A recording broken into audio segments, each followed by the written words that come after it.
Bapa di surga, hati kami melimpah dengan ucapan syukur karena pagi ini Engkau masih berikan kesempatan kembali kepada kami untuk kami boleh bersama-sama belajar firman-Mu. Biarlah Engkau menolong kami Tuhan, supaya firman-Mu yang kami akan dengar pada pagi ini akan jadi berkat buat kehidupan kami, khususnya pada sepanjang hari di waktu dan kesempatan yang kami akan lalui bersama-sama, akan dapat kami dapatkan manfaatnya karena Tuhan memimpin kami lewat firman-Mu. Kami mengucap syukur. Kami mengucap syukur Tuhan. Dalam nama Tuhan kami berdoa. Haleluya. Amin. Nama Tuhan, senang sekali bisa berjumpa kembali pada pagi ini, Bapak Ibu Saudara yang saya kasihi dalam Tuhan Yesus Kristus. Mari kita akan kembali belajar firman Tuhan dalam kitab 2 Samuel pasal yang kelima. Ya, 2 Samuel pasal yang kelima, mari kita perhatikan bersama-sama bacaan kita pada pagi ini. 2 Samuel pasal 5 ayat 1 sampai dengan ayat yang kelima.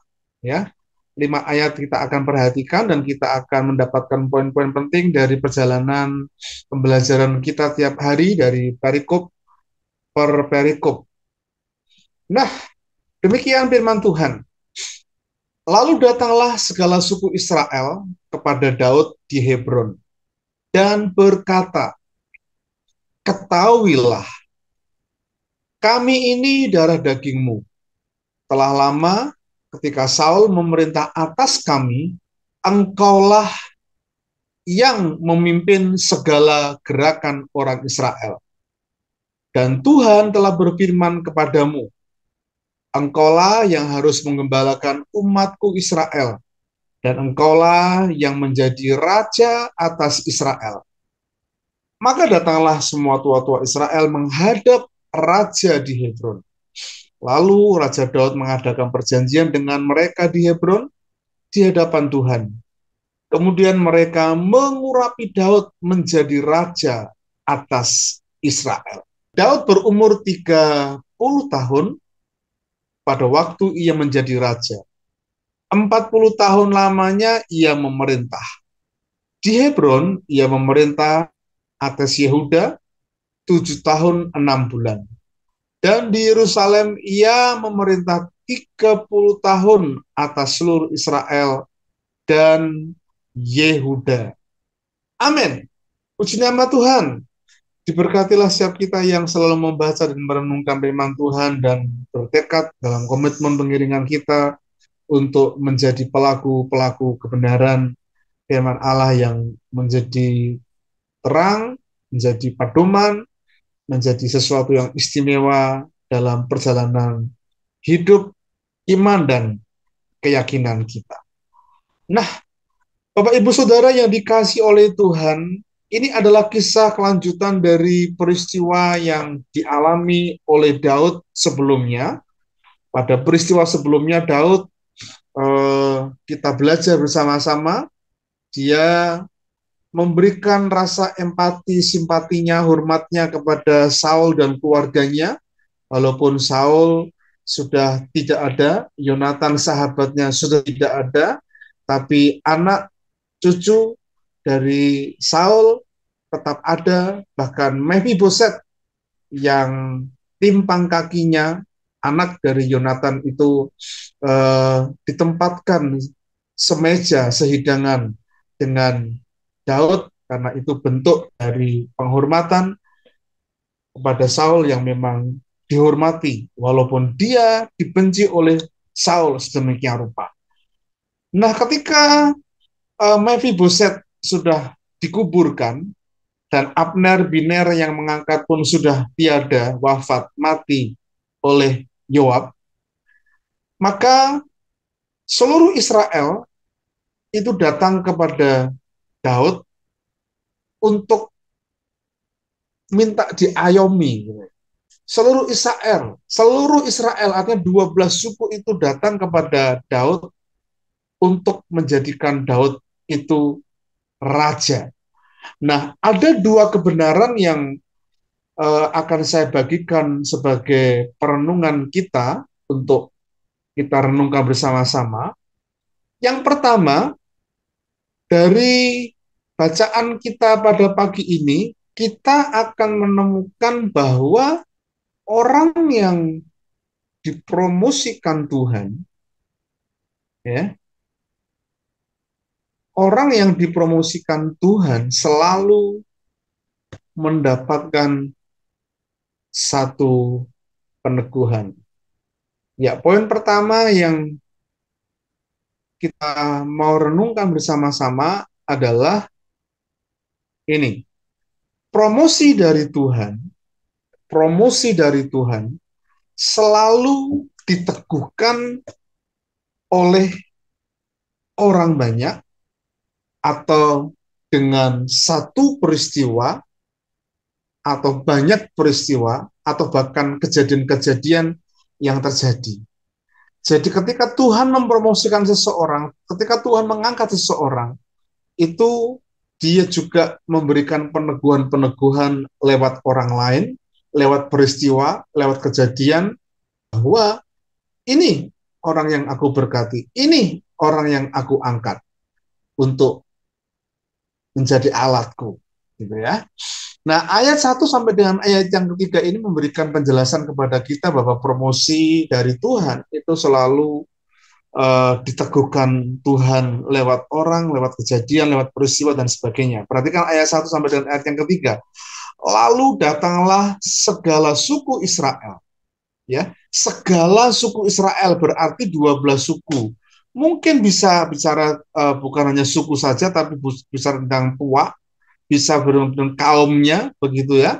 Banyak orang datang kepada Daud di Hebron, mereka berkata begini, ketahuilah kami ini darah dagingmu.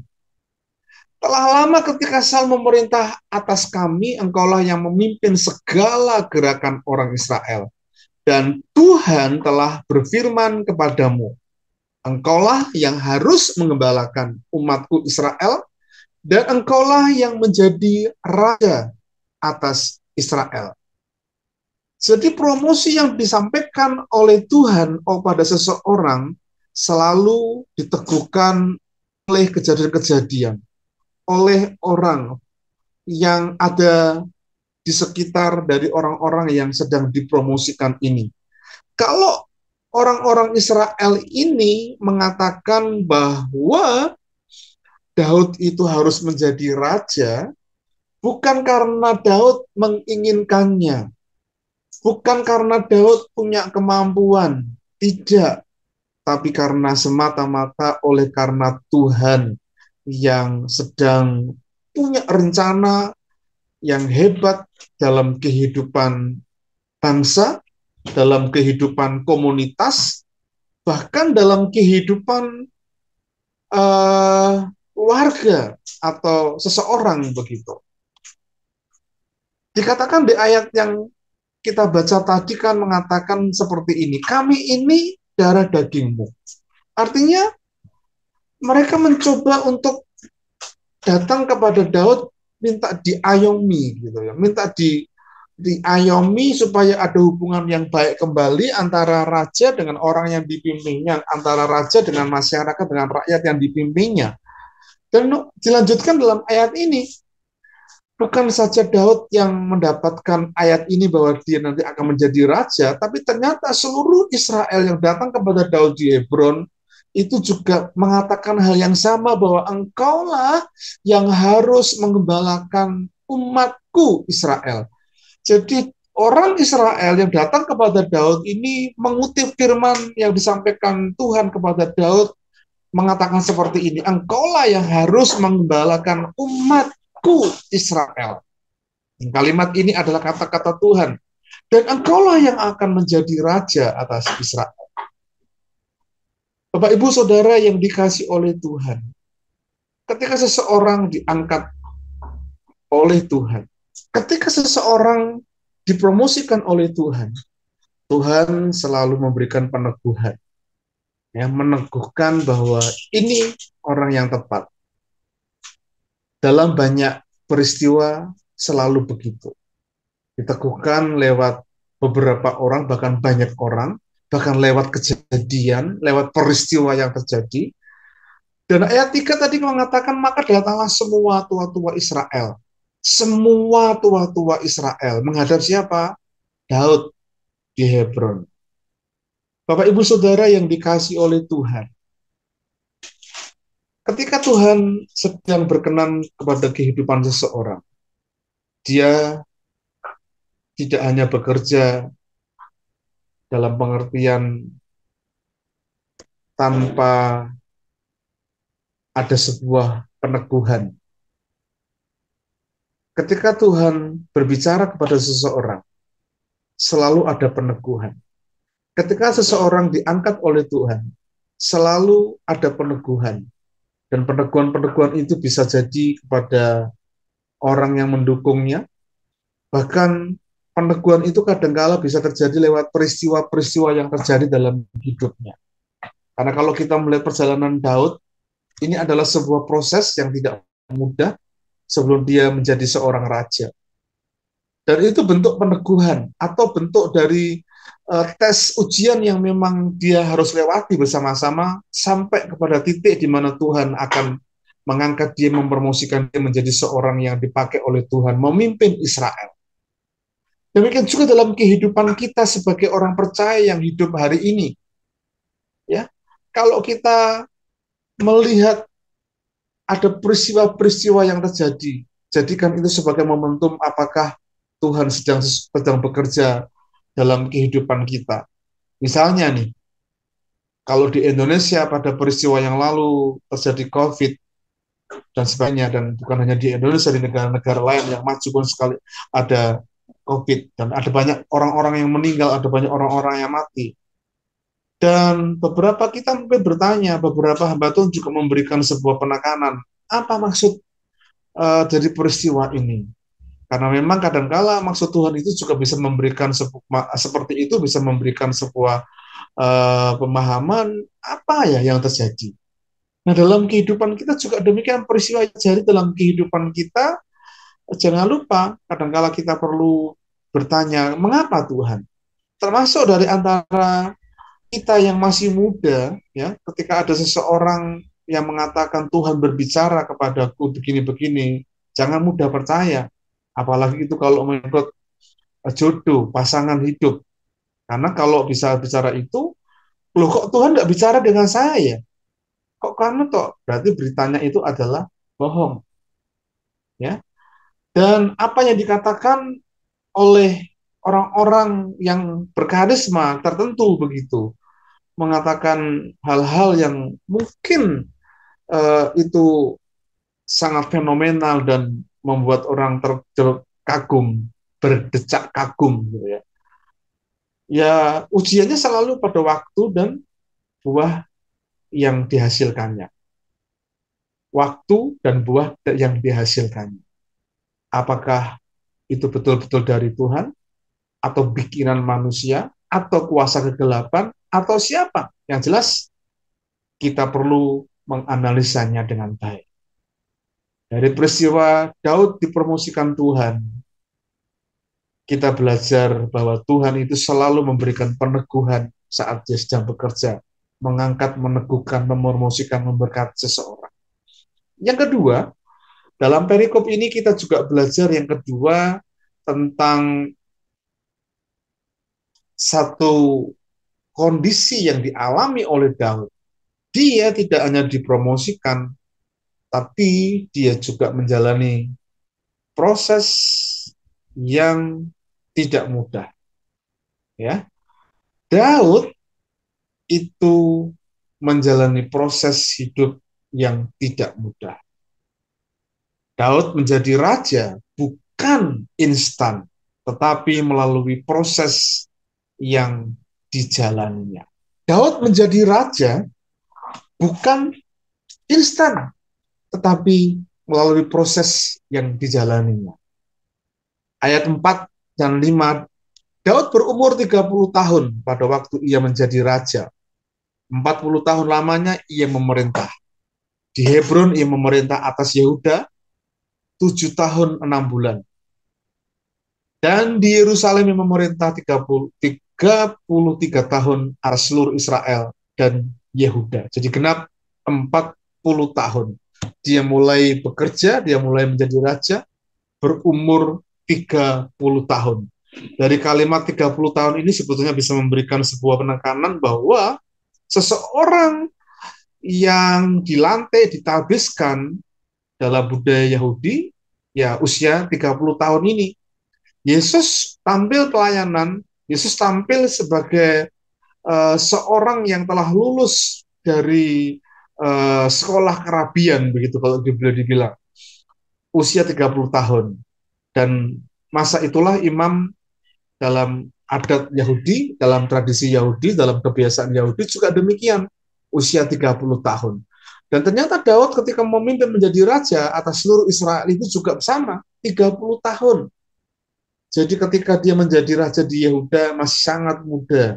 Ketika dia dilantik di tengah-tengah keluarganya menjadi raja, ya, itu juga masih anak-anak, masih kanak-kanak. Tapi kemudian diteguhkan, diteguhkan, diteguhkan. Diteguhkan oleh apa? Lewat proses hidup yang dijalaninya. Pertanyaannya, apa yang dijalaninya dalam proses yang dijalani? Yang pertama, Daud itu mengalami proses dilupakan, tidak dianggap, tidak dianggap ada. Pernahkah Anda dilupakan? Pernahkah Anda nggak dianggap? Biarlah kita belajar kepada Daud. Daud sekalipun dilupakan, Daud sekalipun tidak dianggap, bahkan dianggap tidak ada, padahal dia ada. Dia nggak pusing dengan itu. Karena dia mengatakan, sekalipun ayahku dan ibuku meninggalkan aku, engkau tetap menjadi Allah dan Bapakku. Dan biarlah itu menjadi tekad kita bersama-sama. Karena sekalipun mungkin manusia melupakan, tapi kalau Tuhan itu tidak pernah melupakan, dia akan membawa kita naik dalam proses pada waktunya nanti. Dilupakan, dianggap tidak ada, dianggap bodoh dan sebagainya. Mari kita belajar untuk punya respon hati yang benar di tengah-tengah situasi. Karena waktunya Tuhan, kairosnya Tuhanlah yang akan menjadi penentu apakah kita itu tetap solid, kuat dalam hidup kita atau sebaliknya. Proses yang kedua yang dijalani oleh Daud adalah proses tidak dipercaya oleh keluarganya. Perhatikan, pernahkah kita juga pernah belajar tentang bagaimana Daud itu tidak dipercaya oleh keluarganya? Ketika Samuel datang di rumah bapaknya, di rumahnya Isai, dia disuruh oleh Tuhan untuk mengurapi salah satu anak dari Isai ini untuk menjadi raja. Ya, datanglah beberapa anak sulung, anak nomor 2 dan 3 dan sebagainya. Isai itu punya 7 anak, termasuk yang ke-8 itu adalah Daud, begitu ya. Dan mereka berdiri tinggi tegak di hadapan Samuel. Samuel berkata dalam hatinya, ini pasti raja yang akan dipilih Tuhan menjadi raja atas Israel. Tapi ternyata Tuhan tidak menghendaki. Bukan yang dilihat manusia, tapi Tuhan melihat apa yang di dalam hati. Ketujuh anak Isai yang ada dalam kontestan screening dari seorang yang bernama Samuel ini tidak lolos. Sampai kemudian Samuel ini tanya kepada Isai, masih adakah anakmu? Gitu ya? Masih adakah anakmu yang lain? Oh ada, tapi dia kan anak kecil, anak kemarin sore tidak mengembalakan domba. Dia ngomong Samuel, panggil dia, karena aku tidak akan makan bersama kalian kalau aku nggak mengurapi dia menjadi raja, karena perintah Tuhan. Ketika Daud dipanggil dari ladang ketika dia mengembalakan ternaknya, ketika Samuel berjumpa bertemu Daud yang parasnya elok kemerah-merahan, itu menandakan bukan hanya physically yang elok, tapi juga karakter pembawaan, attitude dia adalah elok, parasnya elok, attitude-nya elok, karakternya. Sekalipun dia nggak dipercaya, tapi Tuhan mempercaya dia. Ya, ini yang pertama. Yang kedua, ketika Daud ini disuruh ayahnya, disuruh Isai untuk memberikan bekal kepada kakak-kakaknya yang sedang berperang, begitu ya. Sedang perang itu yang dihadapi oleh tentara Israel, termasuk kakak-kakak Daud ini memang wajib militer, begitu ya. Daud datang ke sana dan kakaknya ngomong begini, kamu ngapain ke sini, aku tahu kamu nakal, kamu nggak baik, kamu sebagainya sebagainya gitu ya. Di mana kambing dombamu yang 2-3 ekor itu, kata kakaknya, di mana kamu tinggalkan? Artinya apa? Dia nggak dipercaya. Bahkan ketika eh, ada berita yang disampaikan kepada Saul bahwa ada seorang yang berani melawan Goliat, Saul ini mungkin, uh, kamu, kan masih kecil, gitu ya. Bisa nggak kamu coba pakai baju tentara, baju prajurit dan sebagainya.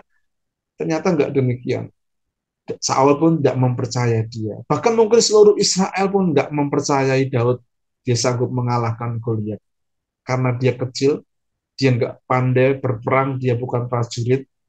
Tapi kata-kata yang disampaikan oleh mereka yang tidak mempercayai dia itu adalah kata-kata iman dari seorang yang dipercaya oleh Tuhan.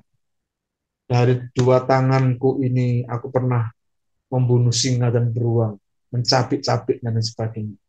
Artinya dia bercakap, dia berlatih di situ, sekalipun nggak diketahui oleh banyak orang. Jadi ketika kita pun tidak diketahui oleh banyak orang, jangan berusaha untuk mencoba untuk kalau bahasa sekarang pamer dengan macam-macam status kita dan sebagainya. Tapi waktunya tiba nanti, ketika proses itu selesai, Tuhan akan tunjukkan kepada mereka bahwa kita pun layak untuk dipercaya. Yang ketiga, Daud mengalami proses gua adulam dan padang gurun. Gua adulam, dia bertemu dengan orang-orang yang sakit hati, dia bertemu dengan orang-orang yang dikejar debt collector, utang piutang, dia bertemu dengan orang-orang yang bermasalah dan sebagainya. Di gua adulam itu dia bersembunyi dan Daud menjadi pemimpinnya di situ. Artinya apa? Daud yang sama yang dikejar-kejar oleh Saul di padang gurun dan di gua adulam, itulah dia mengalami proses bersama-sama dengan orang-orang yang dipimpinnya. Dan itu bicara tentang proses yang tidak mudah. Nah, yang keempat, proses dikejar-kejar Saul. Daud sebetulnya berani dan bisa melawan, membenci Saul. Ya, peristiwa ini dianggap melakukan sesuatu yang akan mengkudeta Saul begitu, tapi ternyata tidak, sehingga Saul lewat panglimanya atau secara pribadi dia mau membunuh Daud, mengejar Daud, dia kejar-kejar kemanapun dia pergi, pokoknya pun dibunuh dan sebagainya.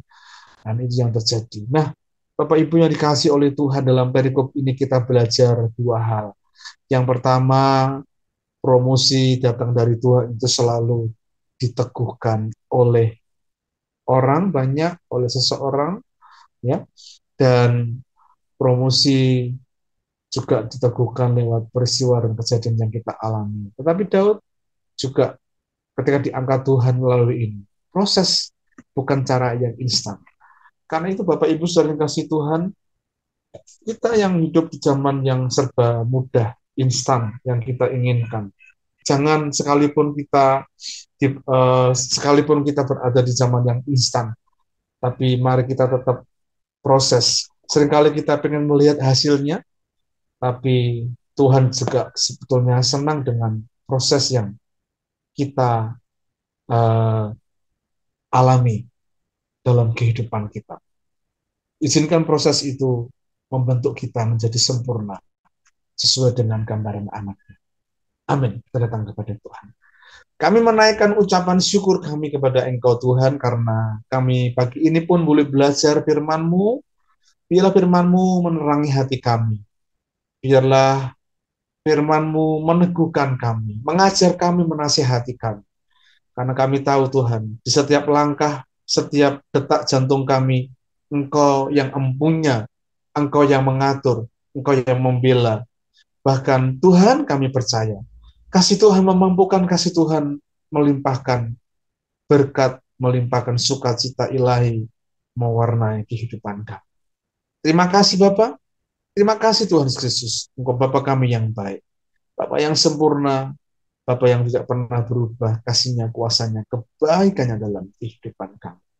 Kami mengucap syukur, kami mengucap syukur ya Bapak. Berkati firman-Mu untuk kami, berkati seluruh aktivitas kami pada hari ini Tuhan. Biarlah pagi ini di semua aktivitas kami, di rumah, di jalan, keluar kota, dalam kota, bahkan pekerjaan di luar pulau sekalipun, Tuhan turut campur tangan bekerja dengan kuasa Tuhan.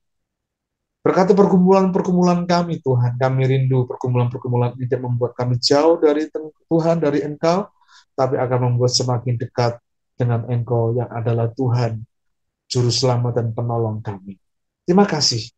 Kami mengucap syukur.